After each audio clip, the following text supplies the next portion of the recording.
Assalamualaikum warahmatullahi wabarakatuh. Innal hamdalillah nahmaduhu wa nasta'inuhu wa nastaghfiruh wa na'udzu billahi min shururi anfusina wa min sayyiati a'malina. May yahdihillahu fala mudilla lahu wa may yudlil fala hadiyalah. Asyhadu an la ilaha illallah wahdahu la syarika lah wa asyhadu anna Muhammadan abduhu wa rasuluh. La nabiyya wa la rasula ba'dah.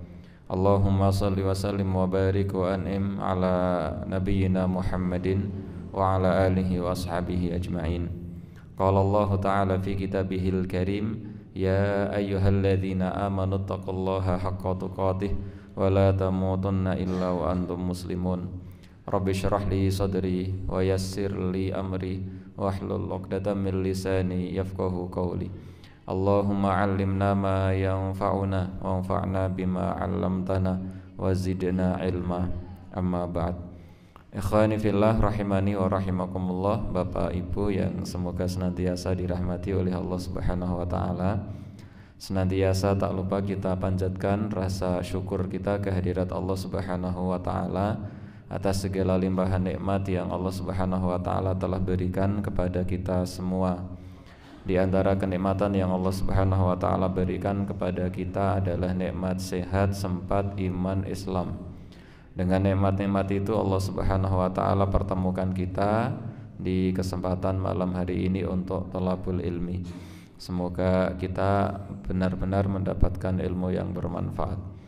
Salawat dan salam semoga senantiasa tercurahkan kepada uswah kita, teladan kita, baginda Nabi Agung Muhammad sallallahu alaihi wasallam, keluarganya, sahabat-sahabatnya, para tabi'in, tabi'ut tabi'in, dan seluruh umatnya yang istiqomah menjalankan agama Islam sampai datangnya hari kiamat kelak.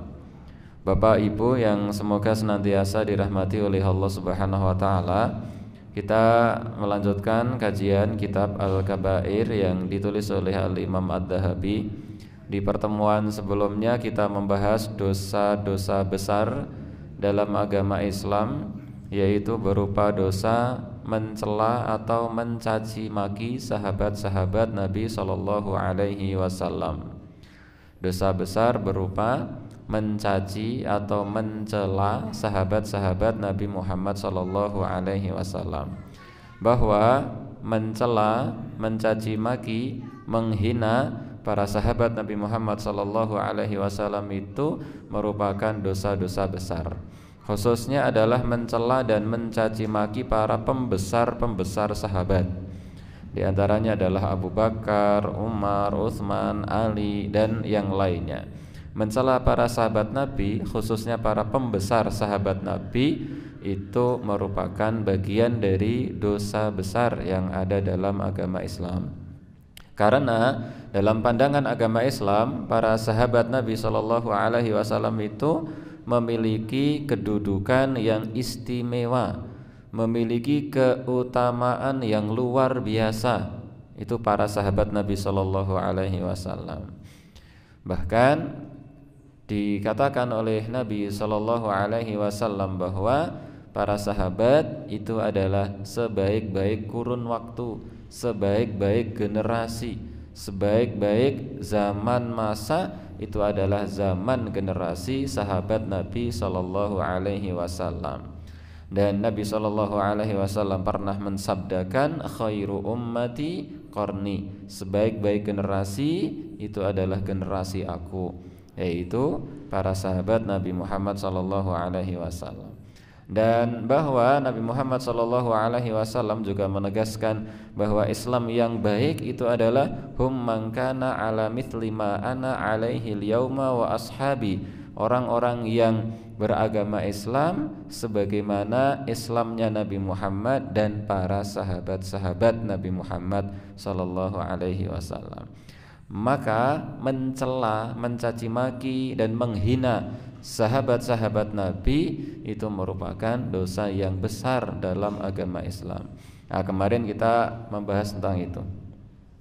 Kita lanjutkan pembahasan malam hari ini tentang dosa besar yang ada dalam agama Islam yang ditulis oleh Al-Imam Ad-Dhahabi dalam kitab Al-Kabair Dosa besar yang selanjutnya kata Imam Az-Zahabi, man da'a ila dhalalatin, man siapapun orangnya, orang yang da'a, dia mengajak, ila dhalalatin, menuju kesesatan, orang yang mengajak kepada kesesatan, atau di antara dosa besar yang merupakan rumpun dari itu adalah sanna sunnatan sayyi'atan, dia memberi contoh dengan contoh yang buruk, membuat contoh-contoh keburukan.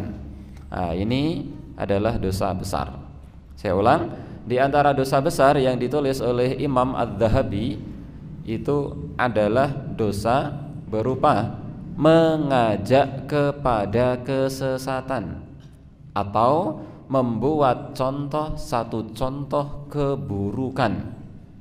Nah, ini dalam pandangan Islam sebagaimana yang ditulis oleh Imam Az-Zahabi itu dosa, dan dosanya dosa besar. Bahkan bisa menjadi dosa yang amat sangat besar sekali dalam agama Islam. Mengajak kepada kesesatan. Jadi mengajak kepada kesesatan atau memberi contoh-contoh keburukan. Itu adalah dosa besar dalam pandangan agama Islam sebagaimana yang dinukil oleh Al-Imam Az-Zahabi. Kita lihat beberapa dalil hadis Nabi SAW berkaitan dengan hal itu, berkaitan dengan dosa untuk orang-orang yang mengajak kepada kesesatan. Ya. Dalil yang pertama dibawakan oleh Imam Az-Zahabi, yaitu qalan Nabiyyu sallallahu alaihi wasallam, sabda Nabi Muhammad sallallahu alaihi wasallam, kata Nabi, man siapapun orangnya da'a yang ia mengajak ila dhalalatin, menuju kesesatan, siapa orangnya yang mengajak kepada kesesatan, kana alaihi minal ismi, maka bagi orang itu dosa. Jadi orang yang mengajak kepada kesesatan itu dia dapat dosa. Ini langsung dijelaskan oleh Nabi Muhammad SAW bahwa orang yang ngajak kepada kesesatan, orang itu dapat dosa. Pertanyaannya, berapa dosanya? Apakah dosanya 1? Apakah dosanya 2? Ataukah dosanya 3? Ataukah dosanya 4 atau 5? Maka Rasulullah SAW langsung menjelaskan, besar dosa itu adalah mithlu athami man tabi'ahu. Di sini lanjutannya. Dosanya sebesar dosa orang yang melakukannya. Jadi dosa orang yang mengajak kepada kesesatan itu sama persis dengan orang yang diajak. Yang diajak itu melakukan kemaksiatan, dia dapat dosa, maka yang ngajak juga dapat dosa. Misalnya si A ini mengajak si B untuk minum khamr. Kalau si A ini juga minum khamr, maka si A itu dapat dosa. Katakanlah misalnya kita nggak tahu dosa minum khamr itu berapa, kita nggak tahu. Katakanlah seandainya di angka kok dosa minum khamr itu 10, maka orang yang mengajak minum khamr ini ketika dia juga minum khamr, dia mendapatkan dosa 10. Yang diajak adalah si B, C sama si D. Si B dapat dosa 10 karena si B minum khamr. Si C juga ikut-ikutan minum khamr, dosanya 10. Si D ini juga minum khamr, dosanya 10. Nah, si B dapat 10 dosa, si C dapat 10 dosa, si D dapat 10 dosa. Si A dia minum khamar dapat 10 dosa dan dia juga mendapatkan dosanya si B, C dan D.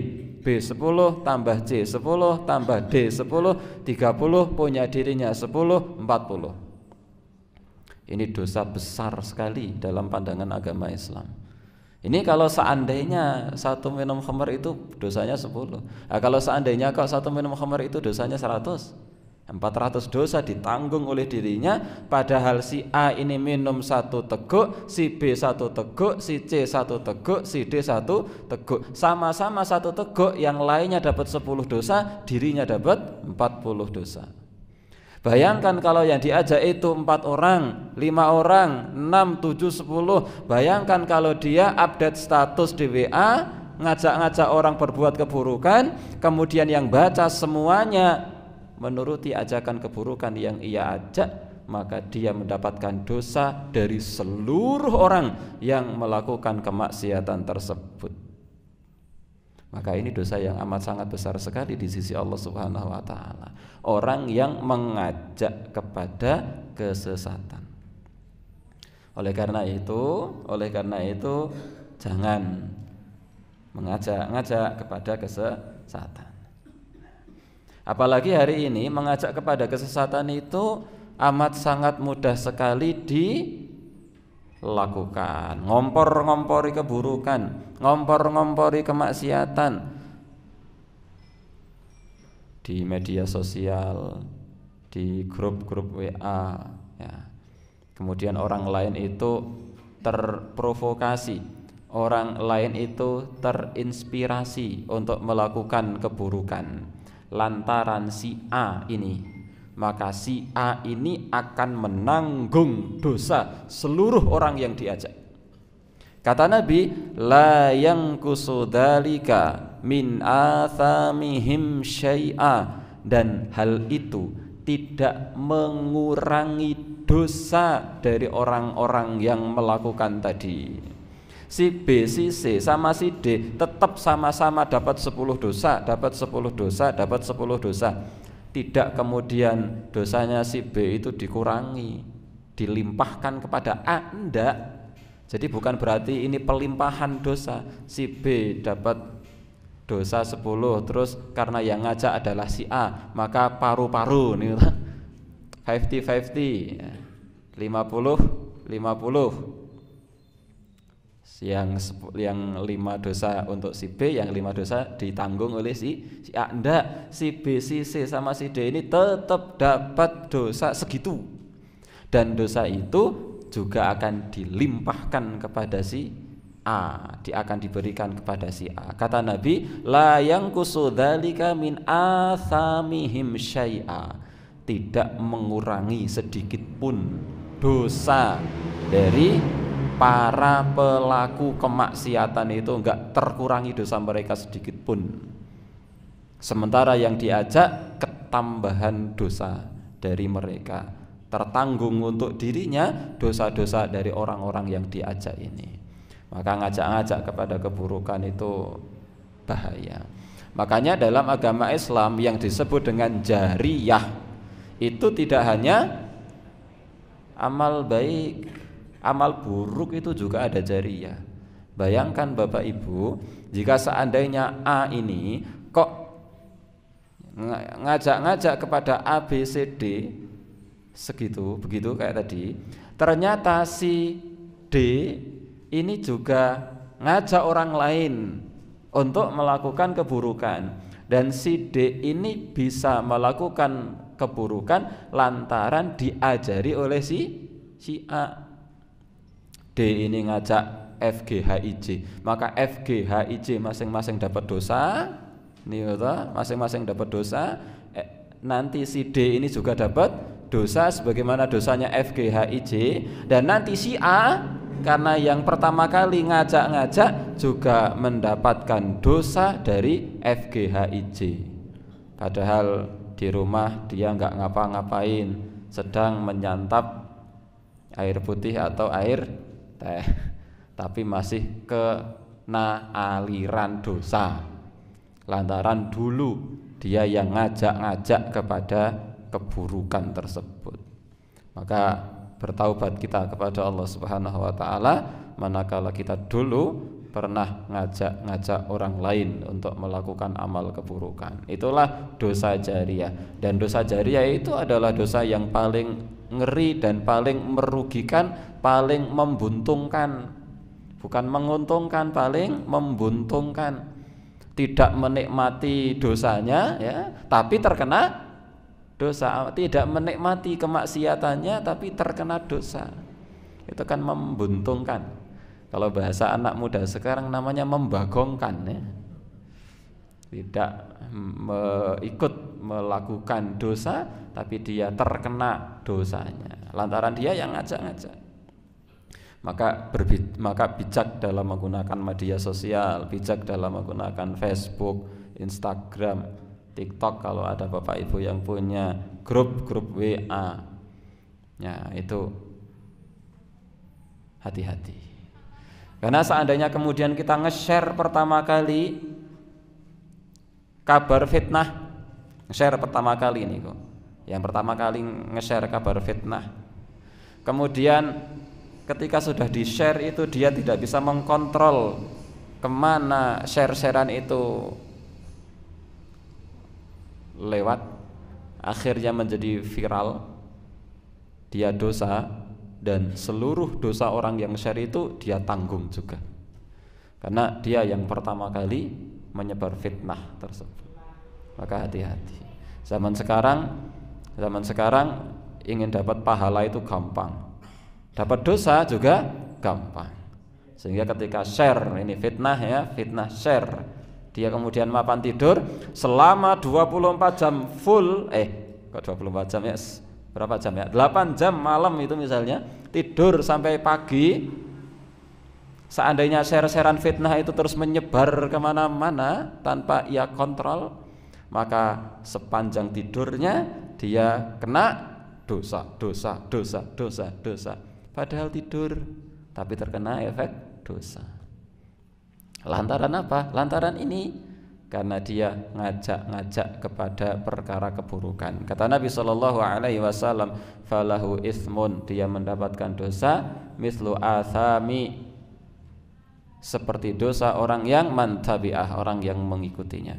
La yanqusu dzalika min athamihim syai'a, tidak mengurangi sedikit pun dosa dari orang yang melakukan. Selanjutnya, dalil yang selanjutnya yang dinukil oleh Al-Imam Adz-Dzahabi adalah waqala sallallahu alaihi wasallam, dan Rasul sallallahu alaihi wasallam bersabda, man, siapapun orangnya, sanna, yang memberi contoh, sunnatan sayyi'atan, dengan contoh yang buruk. Kalau tadi itu ngajak, ya memang ngajak. Ini lebih hati-hati lagi kita. Orang yang memberi contoh, bukan ngajak, dia nggak ngajak-ngajak, tapi dia memberi contoh dengan contoh keburukan. Karena alaihi wizruha, maka dia mendapatkan dosa karena dia melakukan keburukan itu toh. Saya ulang, siapapun orangnya yang memberi contoh dengan contoh keburukan. Kalau memberi contoh itu ya memang dia melakukan. Kalau yang tadi mengajak, meskipun dia melakukan atau tidak. Kalau yang sekarang memberi contoh, mungkin dia enggak ngajak orang lain, enggak, tapi dia memberi contoh, dia tampakkan keburukan itu di hadapan orang lain, dia memberi contoh dengan contoh keburukan, maka dia dapat dosa. Karena dia melakukan keburukan itu sendiri, dia dapat dosa. Wa wizru man amila biha, dan ia juga mendapatkan dosa dari orang yang melakukan perbuatan yang seperti itu min ba'dihi, setelah dirinya. Jadi dia memberi contoh amal keburukan ya. Kemudian contoh keburukan itu dicontoh oleh orang-orang, maka dirinya dapat dosa lantaran dia melakukan keburukan itu, dan dirinya juga mendapatkan dosa seperti dosa orang-orang yang mencontohnya.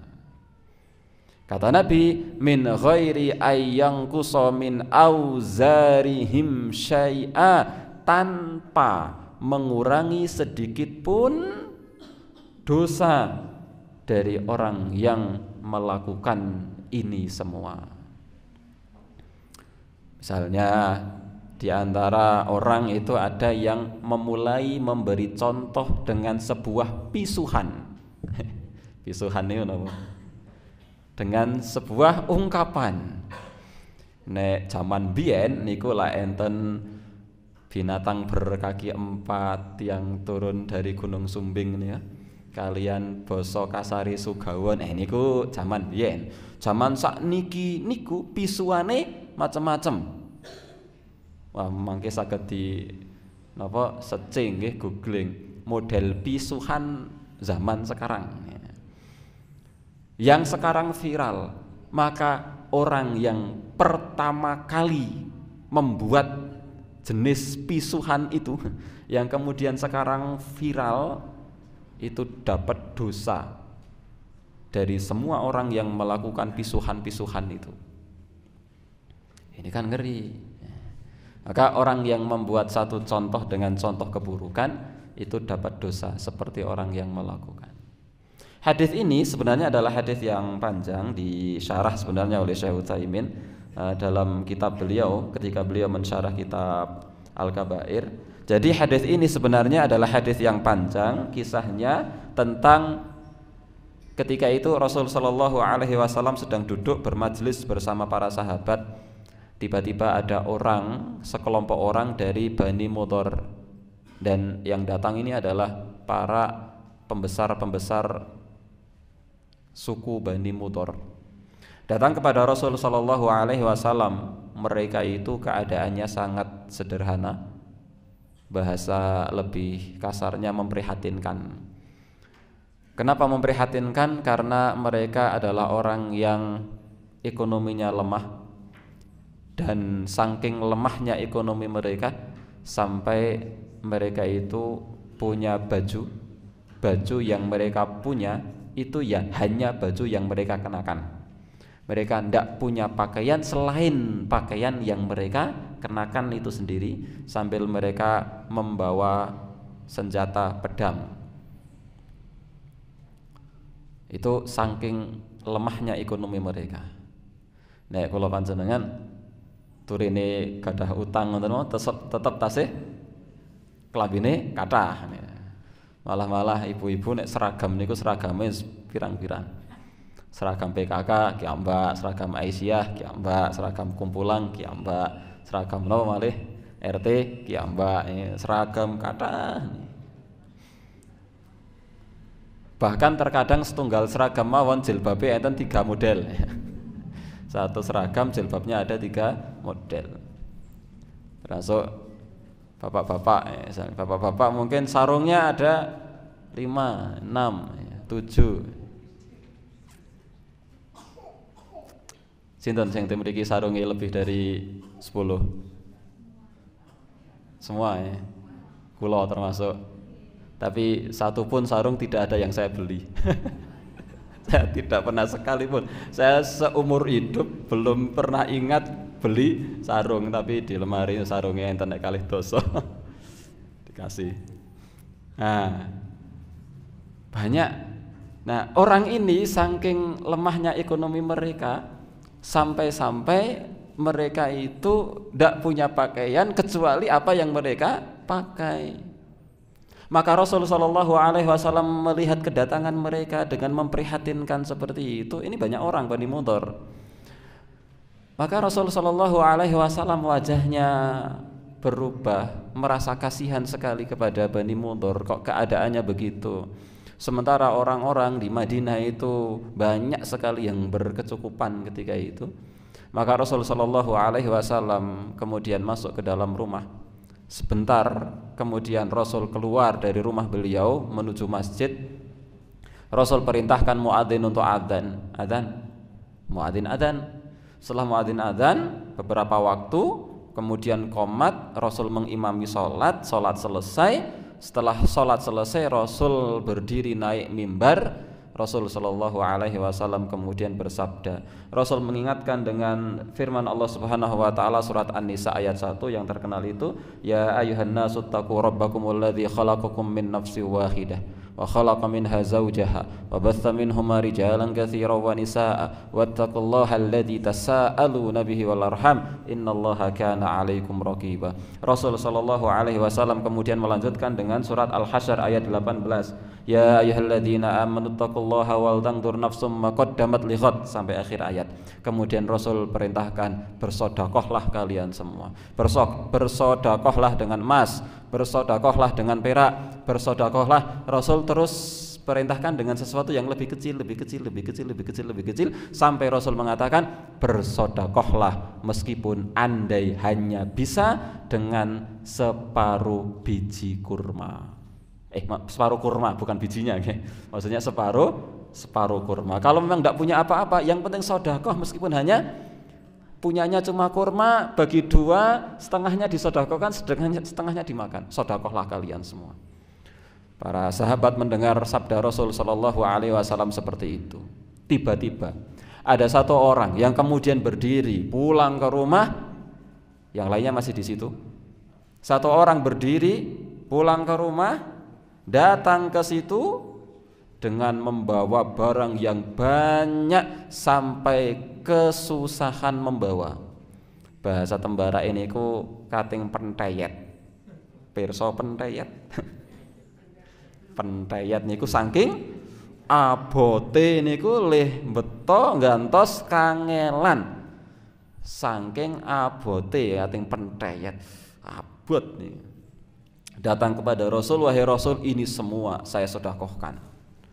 Sahabat-sahabat yang lain melihat, loh, sahabat ini semangatnya hebat ketika sedekah. Yang lainnya tiru-tiru, Pak.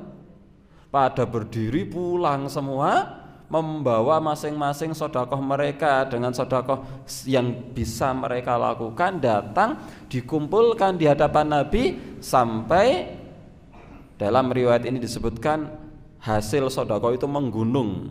Dalam satu waktu mengumpulkan sedekah itu pun menggunung.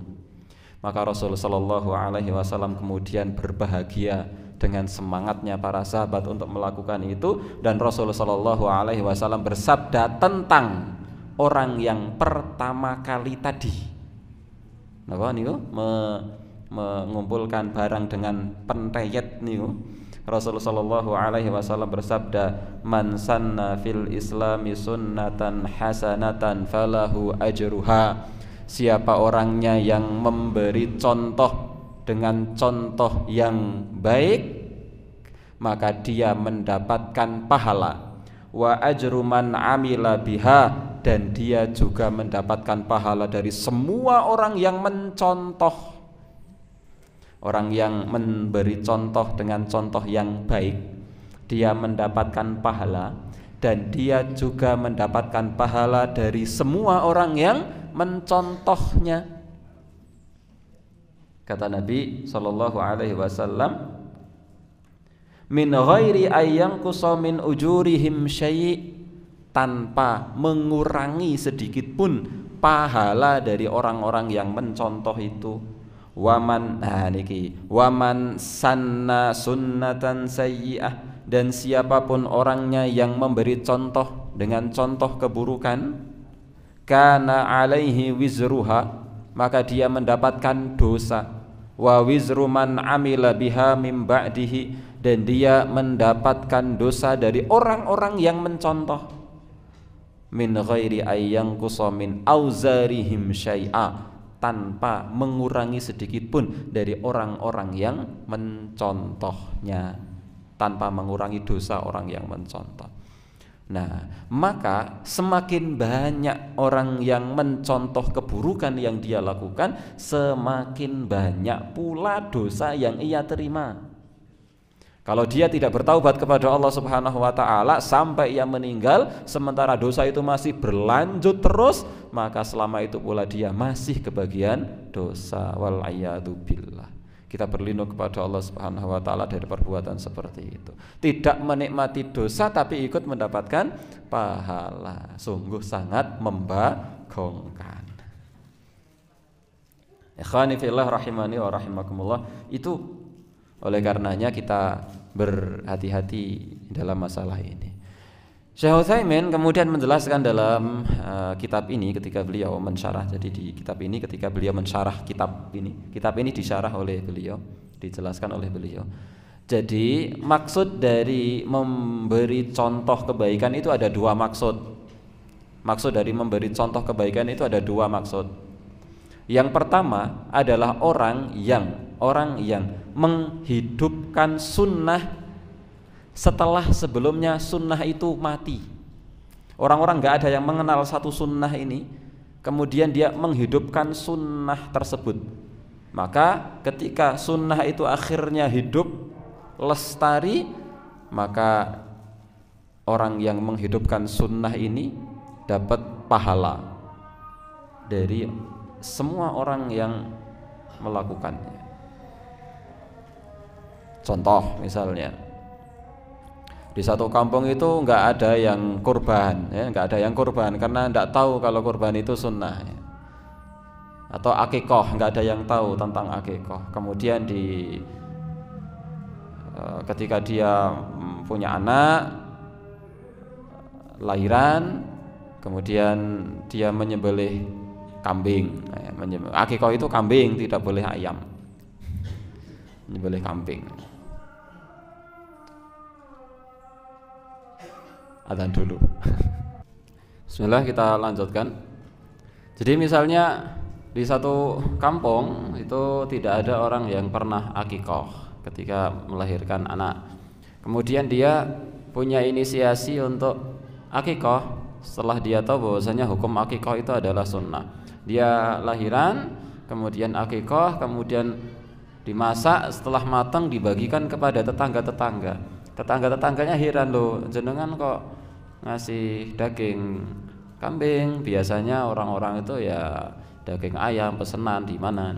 Maka kemudian dia katakan, oh ini sunnah Nabi Shallallahu Alaihi Wasallam, bahwasanya kalau lahiran di hari yang ketujuh setelah diberi nama, dicukur rambutnya, kemudian rambutnya itu ditimbang berapa gram. Kemudian setelah rambutnya ditimbang ketemu berapa gram, kemudian sunnahnya untuk sodakoh senilai gram perak dari berapa gram gitu. Kalau rambutnya si bayi itu setelah dicukur kemudian ditimbang itu misalnya ada 5 gram, maka sodakoh senilai 5 gram perak bukan emasnya, perak, emas banyak. Perak. Kalau rambutnya ditimbang 10 gram misalnya, maka sodakoh sebanyak 10 gram perak atau yang senilai dari itu. Kemudian ia juga akikoh, memberi nama dengan nama yang baik, kemudian dia akikoh menyembelih hewan. Kalau laki-laki 2 kambing, kalau perempuan 1 kambing, entah itu jantan atau betina, terserah, nggak harus jantan. Kemudian dimasak matang, dibagikan dalam keadaan matang, Oh, ini namanya akikoh, itu adalah sunnah Nabi Shallallahu Alaihi Wasallam. Nah, kemudian orang-orang emang ada dalilnya, ada begini dan begitu. Nek mboten percaya, monggo tanglet kalih Ustadz Kiambak. Kemudian, oh ada ya, iya. Dia akhirnya tahu sunnah Nabi berupa akikoh. Akhirnya di kampung itu setiap ada lahiran pasti ada akikoh lantaran satu orang ini. Itu yang disebut dengan man sanna fil islami sunnatan hasanah. Siapa orangnya yang memberi contoh kebaikan dalam agama Islam, maka orang A ini yang memulai menghidupkan sunnah akikoh setelah sebelumnya sunnah akikoh itu mati, nggak ada orang yang tahu, maka sampai kapanpun selama di kampung itu ada akikoh, seluruh pahalanya juga akan diberikan kepada si A tersebut. Nah, inilah yang disebut dengan amal jariyah dan ilmu yang bermanfaat. Itu yang pertama. Jadi maksud dari memberi contoh kebaikan itu seperti itu. Jadi orang yang menghidupkan satu sunnah Nabi setelah sebelumnya sunnah itu mati. Hal ini sebagaimana yang pernah dilakukan oleh Umar ibnul Khattab radhiyallahu anhu ketika dulu pada zaman Nabi Muhammad SAW sholat tarawih itu jamaah. Malam pertama sholat tarawih jamaah, malam kedua sholat tarawih Nabi perintahkan untuk jamaah dan Nabi ngajak untuk jamaah. Malam ketiga sholat tarawih jamaah kok semakin banyak. Nabi khawatir para sahabat akan menganggap bahwasanya tarawih itu wajib. Nabi enggak mau seperti itu, karena sholat wajib itu ya subuh, duhur, asar, maghrib, isya, enggak ada sholat wajib kok tarawih. Maka kekhawatiran Nabi, khawatir kalau tarawih itu dianggap wajib, maka Nabi menghentikan sholat tarawih berjamaah, sholat sendiri-sendiri. Kalau jamaah terus nanti dianggap wajib. Dan hal itu akhirnya berhenti. Zaman Nabi berhenti, Nabi meninggal masih berhenti, zaman Abu Bakar masih berhenti, itu nggak ada tarawih di masjid, itu nggak ada jamaah tarawihan di masjid, nggak ada. Sampai di zaman Umar bin Khattab radhiyallahu anhu, akhirnya Umar menghidupkan sunnah Nabi ini lagi, sehingga Umar bin Khattab mengumpulkan orang-orang untuk tarawihan bareng-bareng berjamaah di masjid. Itulah yang disebut dengan memberikan contoh dengan contoh yang baik. Jadi ia menghidupkan sunnah yang sunnah itu sempat terhenti, atau bahkan sunnah itu telah mati, dia hidupkan lagi, dia semarakkan lagi sunnah itu. Maka itulah orang yang akan mendapatkan pahala dari seluruh orang yang mengamalkan sunnah-sunnah itu. Itu maksud yang pertama. Maksud yang kedua dari menghidupkan, dari memberi contoh dengan contoh kebaikan itu adalah orang yang pertama kali melakukan kebaikan kemudian diiringi dengan kebaikan-kebaikan dari orang lain. Contoh, misalnya Masjid Al-Manar membuka donasi atau infak untuk pembangunan masjid atau pembebasan tanah. Mulai hari ini dibuka, yo siapa yang mau? Tiba-tiba ada satu orang bilang, "Kula Pak, pinten? 2 juta."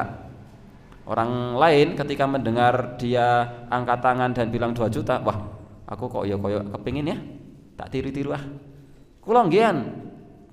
Kulo, semua kulo itu dapat pahala masing-masing. Dan semua pahala itu akan didapat oleh orang yang pertama kali bilang kulo. Orang yang pertama kali angkat tangan kemudian bilang kulo Pak. Semua setelah itu, setelah orang ini kan juga tiru-tiru bilang kulo nggih. Maka semua kulo ini dapat pahala, si B dapat pahala, si C dapat pahala, D, E, F semuanya dapat pahala. Dan si A yang pertama kali angkat tangan dan bilang kulo itu mendapatkan pahalanya dia, dan semua pahala setelahnya itu juga didapatkan oleh dirinya tanpa mengurangi pahalanya B, C, D, E, F, G, H. Mereka semua dapat pahala sempurna, dan pahala itu juga akan diberikan kepada si A. Nah, itu seperti kisah asbabul wurud dari hadis ini, di mana ada seorang yang pertama kali melakukan kebaikan dan itu ditiru oleh sahabat-sahabat yang lain, maka baginya mendapatkan pahala seperti pahala orang yang menirunya. Nah, itulah keistimewaan orang yang pertama kali melakukan kebaikan. Begitu pula, kembali kepada pembahasan tema di malam hari ini, orang yang memberi contoh dengan contoh keburukan itu dapat dosa berlipat-lipat sebanyak dosa orang yang mengikuti. Maka ini juga mengandung dua makna. Makna yang pertama adalah orang yang melakukan satu keburukan di mana sebenarnya keburukan itu tidak ada. Sebelumnya keburukan itu tidak Tidak ada, di kampung itu nggak ada keburukan semodel itu, nggak ada keburukan model yang modelnya begini, ini nggak ada. Kok dia yang pertama kali punya inisiatif untuk melakukan keburukan model ini misalnya, maka akhirnya keburukan itu menjadi sebuah hal yang biasa di kampung itu, maka dia mendapatkan dosa dari lestarinya keburukan tadi. Semua orang yang melakukan keburukan setelah orang ini, dia dapat dosanya juga. Yang pertama, jadi dia membuat satu keburukan yang sebelumnya memang keburukannya nggak ada.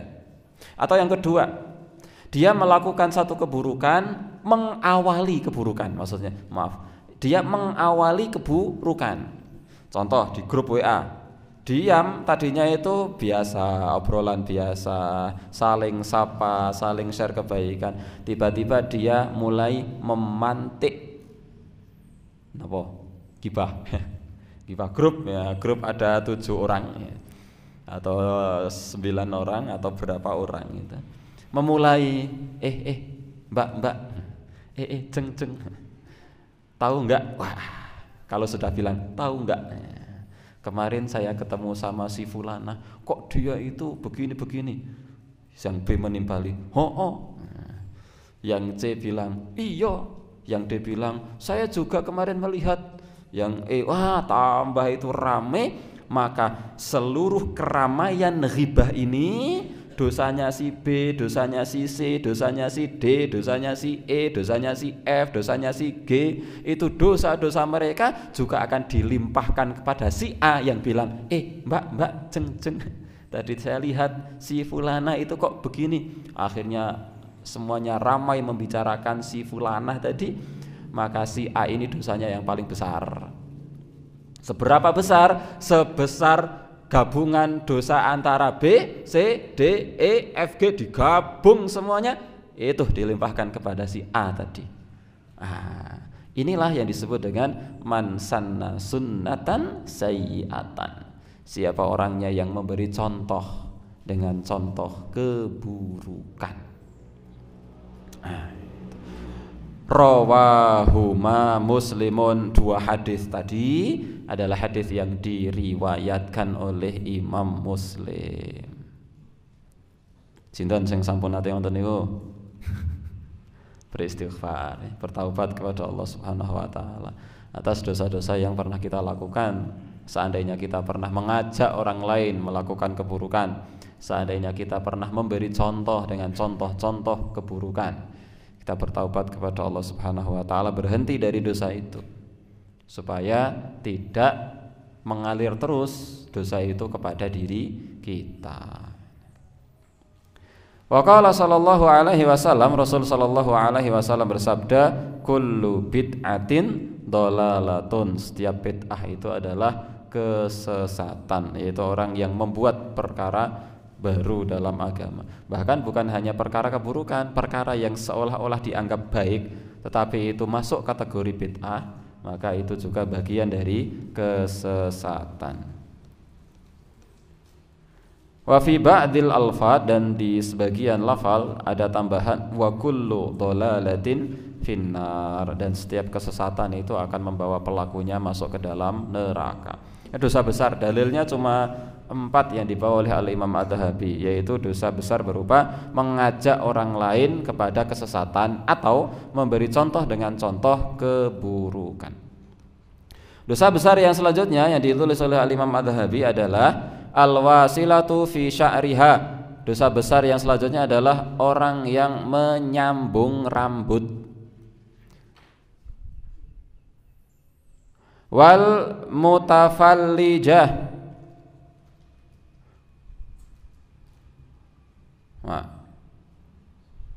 Mutafallijah disebutkan apa di sini? Orang yang mentato, tatoan. Wal washimatu, orang yang mentato sama. Qala Nabi sallallahu alaihi wasallam, Rasul sallallahu alaihi wasallam bersabda, la'anallahu, Allah melaknat al-wasilata, orang yang menyambung rambut, wal mustausilata, atau minta disambung rambutnya. Itu dosa besar. Wal washimata, orang yang mentatu. Wal mustaushimata, dan orang yang minta untuk ditato. Bagaimana kalau dulu nggak tahu? Beda cerita, beda cerita. Dulu memang belum tahu, ya sudah, insya Allah ma'fu, dimaafkan oleh Allah Subhanahu wa taala selama dia mau bertaubat kepada Allah Subhanahu wa taala. Apakah harus dihapus? Tidak harus. Tidak harus. Jika menghapusnya itu menjadikan dia terluka dan madorot, maka tidak perlu dihapus.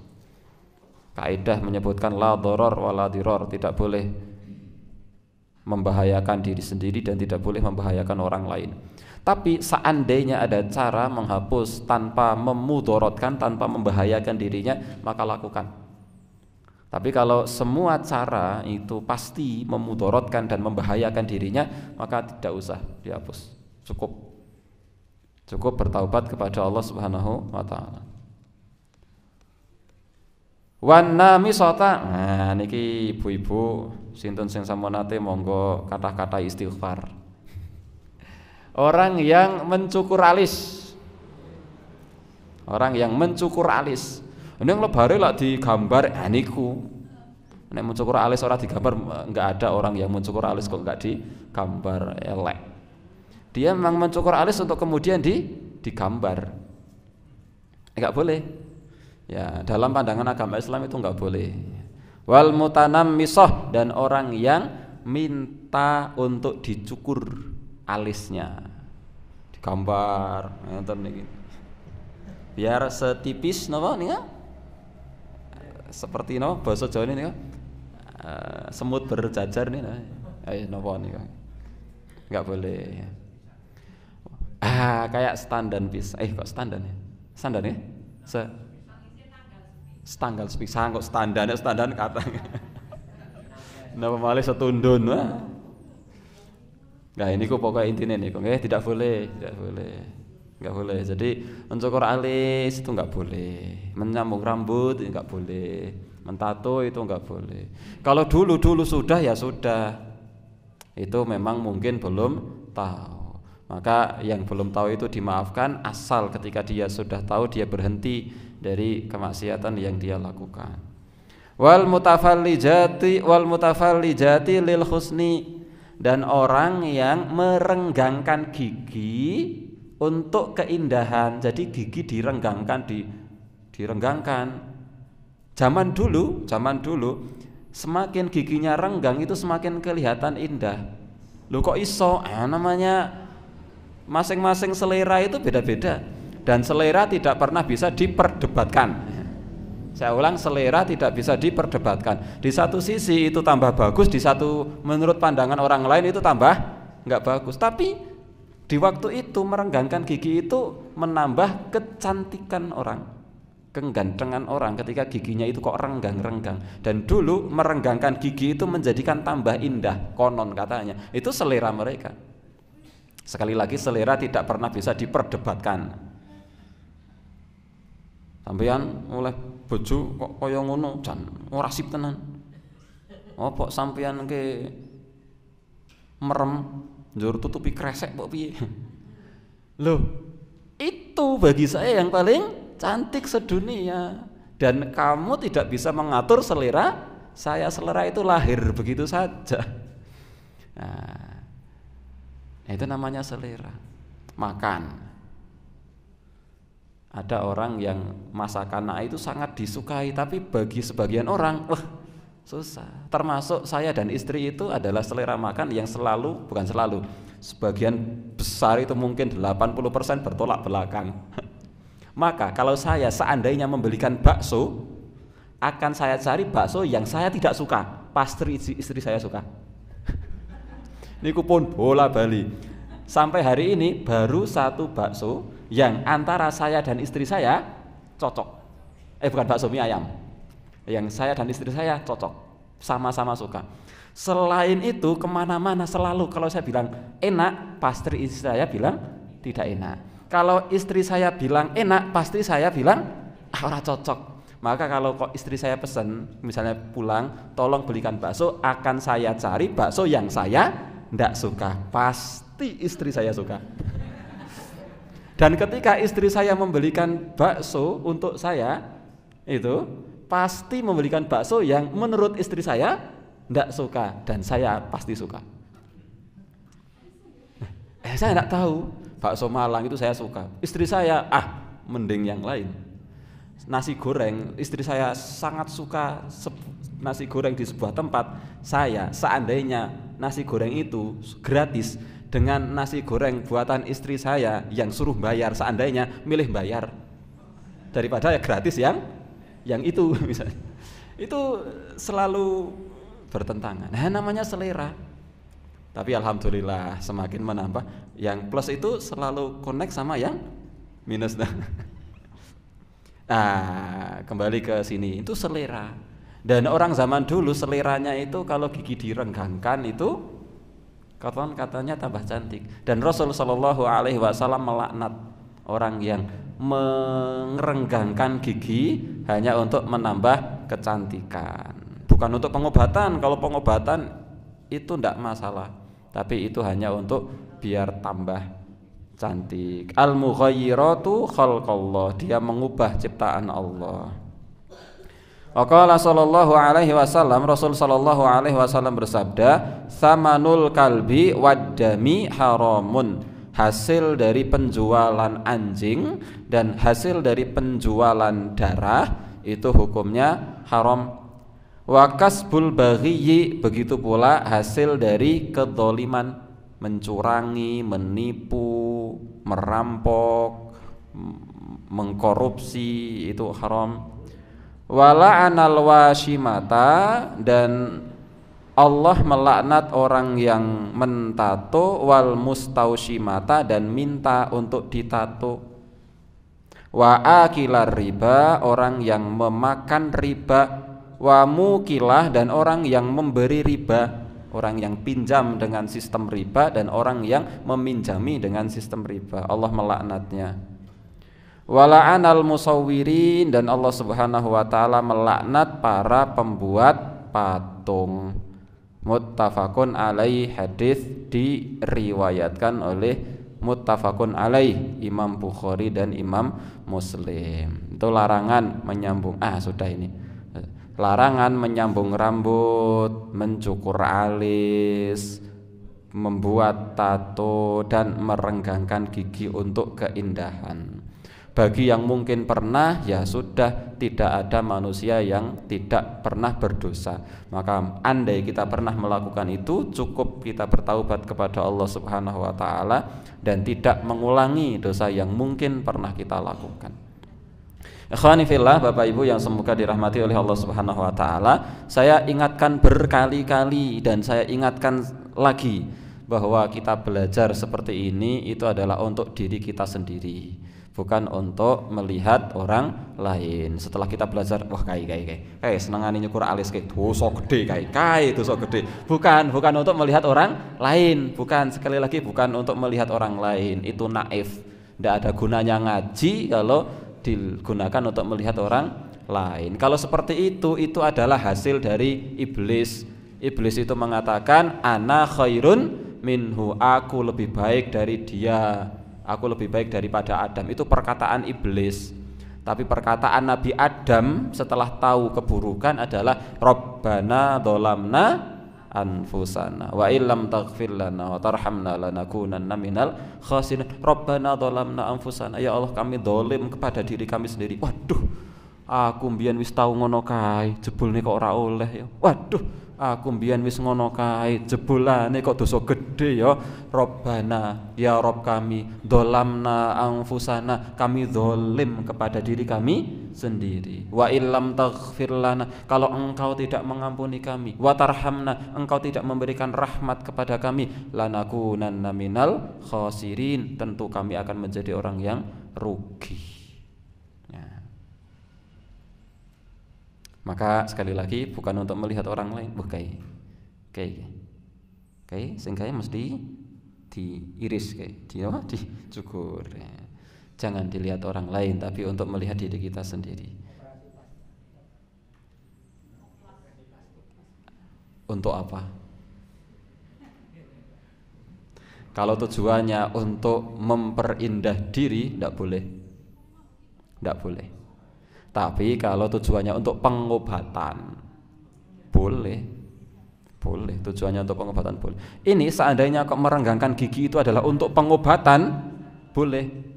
Untuk mengembalikan fungsi sebagaimana sedia kala, boleh. Yang tidak boleh itu untuk keindahan. Mencukur alis itu seandainya kok untuk pengobatan, boleh. Tapi kalau untuk dicukur begitu saja, tidak boleh. Misalnya ya, misalnya kan bekam itu ada titik-titiknya, kok ternyata misalnya kan ada ditemukan titik bekam baru di sini. Ya harus kan, kalau bekam kan harus dicukur rambutnya toh, di sini dicukur rambutnya di bekam. Seandainya kok ditemukan ilmu baru, bekam salah satu bekam yang bagus adalah di sini misalnya, sehingga kemudian harus membekam di sini, dicukur alisnya, boleh kalau memang untuk pengobatan, termasuk operasi plastik itu. Kalau untuk pengobatan tidak masalah, pengobatan. Lawang menyambung hidung dengan emas kalau untuk pengobatan saja boleh. Padahal bagi laki-laki memakai emas itu hukumnya haram, tapi kalau untuk pengobatan boleh. Wallahu a'lam. Yang jelas kita tidak boleh bermudah-mudahan. Tidak boleh bermudah-mudah. Wah, ngene wae operasi plastik wae. Ya enggak. Napa ki jerawat operasi plastiknya, jangan jerawat operasi plastik, panu operasi plastik ya jangan. Aku qouli hadza fa astaghfirullahal azim wa lakum. Semoga Allah Subhanahu wa taala menghindarkan kita dari dosa-dosa besar dan Allah Subhanahu wa taala berikan kita istiqomah untuk tetap berada pada jalan agama Islam yang benar, yang Allah Subhanahu wa taala ridhoi, sehingga dengan thalabul ilmi ini kita bisa terus bertambah baik dan akan tetap menjadi baik di hadapan Allah Subhanahu wa taala. Aku qouli hadza fa astaghfirullahal azim li wa lakum. Subhanakallahumma bihamdika asyhadu an la ilaha illa anta astaghfiruka wa atubu ilaik. Assalamualaikum warahmatullahi wabarakatuh.